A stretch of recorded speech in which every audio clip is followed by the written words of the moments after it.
السلام عليكم. اليوم قررت أننا نبداو واحد السلسلة أخرى نتاع ال HTML نتاع لي سيت. غادي نشرح لكم دابا هذه الحلقة نتاع الانترودكسيون، و اون باراليل راح نخدمو في ديك نتاع السلسلة نتاع السي. يعني اللي بغا يتبع فيهم بزوج يتبع، واللي بغا يتبع فيه حتى راه متبع. ال HTML هو غادي نحاولوا يعني في هذه السلسلة غادي نحاولوا نتعلموا كي نديروا نصاوبوا ان سيت ويب، الموقع ديالنا، ونقدروا نبوبليوه في انترنت، يعني اي واحد يقد يولي يشوفه. ما هي ماشي غير درك غادي نديروها يعني في 3 حلقات، ولا هذه السلسلة شوية طويلة. غادي نديروها تدريجيا، غادي نفهموا مزيان كي نديروا نصاوبوا ان سيت، يعني من الاخر السلسلة يكون كل واحد قادر باش يصاوب يعني لو سيت ديالو. دروك أول حاجة غادي نديرو هي غادي نختارو l'environnement de développement، يعني فاش غادي نبقاو نديفلوبيو.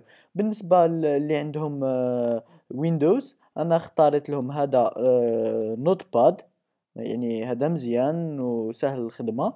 هو غادي ندير لكم le lien في la description.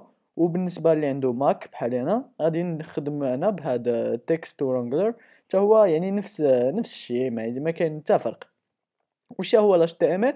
ال HTML هو أي سيت، مثلا هذا السيت ديالي، أي سيت كاين يعني أي سيت تلقاوه في انترنت مصاوب بال HTML. باش تشوفوا الكود ديالو يعني تشوطوا على بوطون دروا ديروا افيشي لو كود سورس. وها درك هذا هو يعني الكود نتاع هذا السيت. مثلا كنمشيو لليوتيوب، غنديرو نفس العملية، نوطاو على بوطون دروا اليمين تاع لا سوري، ونديرو افيشي لو كود سورس دو لا باج. يعني هذا هو، غادي نتعلمو كي نديرو نكتبو كاع هادشي. في الأول غادي يبان لكم بزاف، ولكن هي حاجة ساهلة. يعني ما غاديش تبقاو تعاود لها ديرها، شي حوايج غادي تلقاوهم بان غير نفسهم كيتعاودوا. هذا غير تفهموا المبدأ، غادي يبان لكم يعني تبقاو تقدروا تقراو تعرفوا لاش يعني تقريبا صلاح لهاد القضية.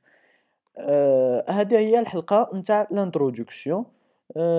نتمنى الفكرة تكون عجباتكم. إلا عندكم شي أفكار ولا اقترحوهم عليا. ما تنساوش تابوناو معنا في لاشين باش يبقاو يوصلوكم لي فيديو ديالنا.